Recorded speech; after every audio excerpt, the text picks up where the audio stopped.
যেসব বাচ্চারা ডিম দুধ খেতে পারে না সেসব বাচ্চার জন্য অবশ্যই এই রেসিপিটা করে দিতে পারেন। অনেক বাচ্চারা আছে পুডিং খেতে পারে না, ডিম দুধ খেতে পারে না, সেসব বাচ্চাদের কিন্তু এরকম মজার রেসিপি করে দিতে পারেন। অনেক মজা করে খেয়ে উঠবে, বুঝতেই পারবে না যে এখানে ডিম দুধ দেওয়া হয়েছে। এতটা মজা, এতটা লোভনীয়, দেখেই বুঝতে পারছেন যে কতটা মজাদার হয়েছে।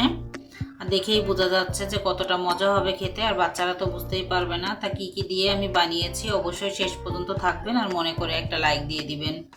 তাই এখানে এই যে আমি ডিম নিয়ে নিচ্ছি, এটা কিন্তু ডিম দিয়েই করা হয়েছে। তাই এখানে আমি 3টা ডিম নিয়ে নিয়েছি, আপনারা কম বেশি করে নিতে পারেন। তাই একটু স্বাদ মতো লবণ দিয়ে দিব, একটু গোলমরিচের গুঁড়া দিব, অবশ্যই দেওয়ার চেষ্টা করবেন, তাহলে ডিমের কোনো গন্ধ থাকবে না। বা এলাচের গুঁড়োটাও দিতে পারেন যদি ডিমের গন্ধটা অনেকে সহ্য করতে পারে না তার জন্য। তা আমি কিন্তু যে গোলমরিচের গুঁড়োটা দিয়েছি, আর কিছু কিন্তু এখানে দেওয়া হয়নি। তো ভালোভাবে কিন্তু ফেটিয়ে নিয়েছি দেখুন। তো এখানে বাটার দিয়ে দিচ্ছি, আর বাটারের পরিবর্তে কিন্তু এখানে আপনারা তেলও এড করতে পারেন। তেলটা দিলেও কিন্তু ভালো লাগবে খেতে, কিন্তু বাটারটা দিলে হয় কি খেতে একটু বেশি ভালো লাগে তার জন্য। আর তেলটার থেকে কিন্তু বাটারটা খাওয়া ভালো স্বাস্থ্যের জন্য। এই যে বাটারটাকে আমি সুন্দরভাবে গলিয়ে নিয়েছি, গলিয়ে নিয়ে যে এখানে ডিম দিয়ে দিচ্ছি, আর ডিমটা আমি পুরোটাই দিয়ে দিয়েছি।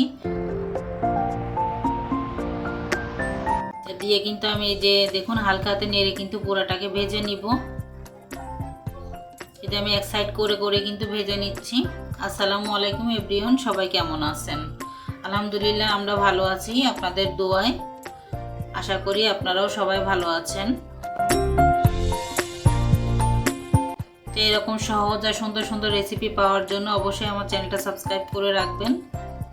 পরবর্তী ভিডিও ছাড়ার সঙ্গে সঙ্গে আপনাদের মাঝে নোটিফিকেশন চলে যাবে, আর সেই ভিডিওটা যে কোনো সময় বসে দেখে নিতে পারবেন, বা শেয়ার করেও রেখে দিতে পারেন, যখন ভালো লাগে তখন দেখে নেবেন। তাই ডিমটাকে কিন্তু আমি সুন্দরভাবে ভেজে নিচ্ছি। আমার কিন্তু ভাজা হয়ে গিয়েছে, আর একটু বড় বড় করে ভেঙে নিতে হবে, একদমই গোড়া করা যাবে না।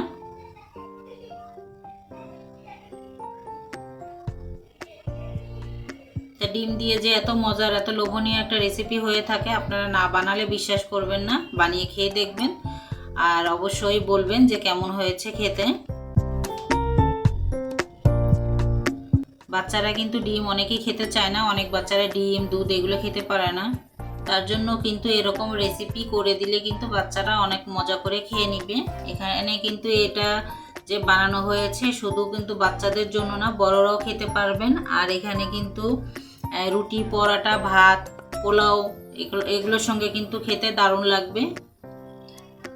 আর এগুলোর সঙ্গে কিন্তু খেতে পারেন আপনারা, সন্ধ্যা নাস্তাও দিতে পারেন, বাচ্চাদের টিফিনেও কিন্তু দিয়ে দিতে পারবেন, অনেক মজা করে খেয়ে নেবে। এখন যেহেতু স্কুল খুলে দিয়েছে, বাচ্চারা স্কুলে যাচ্ছে, এরকম করে বানিয়ে দিলে কিন্তু অনেক মজা করে খেয়ে আসবে। টিফিনের বাটি কিন্তু খালি আসবে, এতটা মজা হয়ে থাকে। তা আমি আবারও বাটার দিয়ে দিয়েছি। তা বাটারটা কিন্তু আবার একটু হালকা একটু গলিয়ে নিচ্ছি, পুরোটা গলানোর কোনো প্রয়োজন নেই, হালকা একটু গলিয়ে নিচ্ছি আর কি। গলিয়ে নিয়ে কিন্তু এখানে আমি যেটা অ্যাড করব একদমই কিন্তু ঘরোয়া জিনিস দিয়েই করা হয়েছে। তা বাটারের পরিবর্তে কিন্তু এখানে তেলও অ্যাড করতে পারেন, আবারও বলে দিচ্ছি। তাহলে কিন্তু ঘরে থাকা জিনিস দিয়ে কিন্তু এটা তৈরি হয়ে যাবে। তো এখানে যে আমি 1 চা চামচের থেকেও কিন্তু কম আমি আটা দিয়েছি, এটা কিন্তু আটা দিয়েই করা হচ্ছে। তা আটার পরিবর্তে কিন্তু আপনারা ময়দাটাও অ্যাড করতে পারেন। হাতের কাছে কিন্তু সবার ঘরে কিন্তু আটাটাই থাকে। তা আটাটাকে দিয়ে কিন্তু সুন্দরভাবে কিন্তু একটা ক্রিমি ভাব করে নিলাম আর কি ভেজে। তো এরকম একটু ডোবা তেলে কিন্তু ভাজতে হবে, মানে যতটুকু আমি যেভাবে ভেজেছি এভাবে কিন্তু ভেজে নিতে হবে। আটাটা একটু কমিয়ে দিয়ে ভালো করে ভেজে নিয়েছি, আর অনেক ভালো করে ভেজে নিতে হবে যেন কাঁচা গন্ধটা না থাকে। তা দিয়ে দিলাম দুধ, 1 কাপের মতো দুধ দিয়েছি। এখানে দুধ আপনারা কম বেশি করে নিতে পারেন। তা স্বাদ মতো লবণ আর গোলমরিচের গুঁড়া দিয়ে দিয়েছি 1 চা চামচ। তো এখানে আপনারা কিন্তু অনেক কিছু অ্যাড করতে পারেন, যেমন সয়া সস, টমেটো সস, এগুলো কিন্তু অ্যাড করতে পারেন। তা আমি কিন্তু এগুলো অ্যাড করলাম না, আমি কিন্তু একদম ঘরোয়া জিনিস দিয়ে, অল্প উপকরণ দিয়ে কিন্তু এই রেসিপিটা করিয়ে দেখাচ্ছি। তো এখানে দিয়ে দিলাম চিলি ফ্লেক্স, আর আধা চা চামচের মতো দিয়েছি, আর ঝালটা আপনাদের পছন্দ মতো দিবেন। যারা যেমন ঝাল খান তেমনই দিবেন আর কি। আর ভালোভাবে কিন্তু হয়ে গিয়েছে, অনেক সুন্দর কিন্তু ক্রিমি হয়েছে।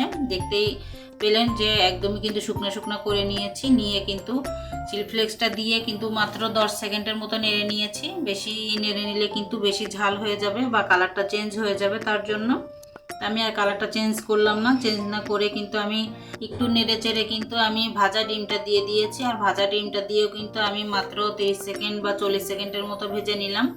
ভেজে নিয়ে কিন্তু চুলাটা অফ করে দিয়েছি। এখন কিন্তু আমার চুলাটা অফ আছে। চুলাটাকে অফ করে দিয়ে কিন্তু আবারও কিন্তু আমি একটু নেড়ে চেড়ে নিচ্ছি। তা দেখুন মাশাআল্লাহ কতটা লোভনীয় লাগছে, দেখেই বোঝা যাচ্ছে যে কতটা মজা হবে। আবারও বলছি, তা আমি কিন্তু এখন নামিয়ে নিচ্ছি একটা প্লেটে। সুন্দরভাবে সাজিয়ে দিলে কিন্তু বাচ্চারা অনেক মজা করে খেয়ে নেবে। কতটা লোভনীয় লাগছে দেখুন।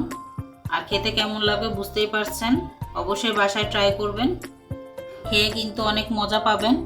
এখানে আপনারা হালকা একটু চিনিও অ্যাড করতে পারেন, তাহলে কিন্তু আরও মজা লাগবে খেতে।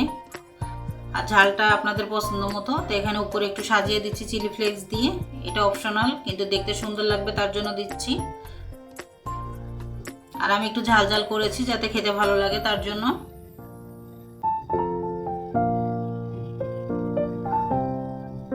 এমন মজার মজার রেসিপি পেতে আমার চ্যানেলটা সাবস্ক্রাইব করে রাখবেন।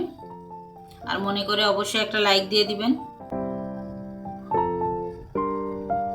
আর আজকের মতো বিদায় নিচ্ছি। আল্লাহ হাফেজ, আসসালামু আলাইকুম। সবাই ভালো থাকবেন, সুস্থ থাকবেন, আমাদের জন্য দোয়া করবেন।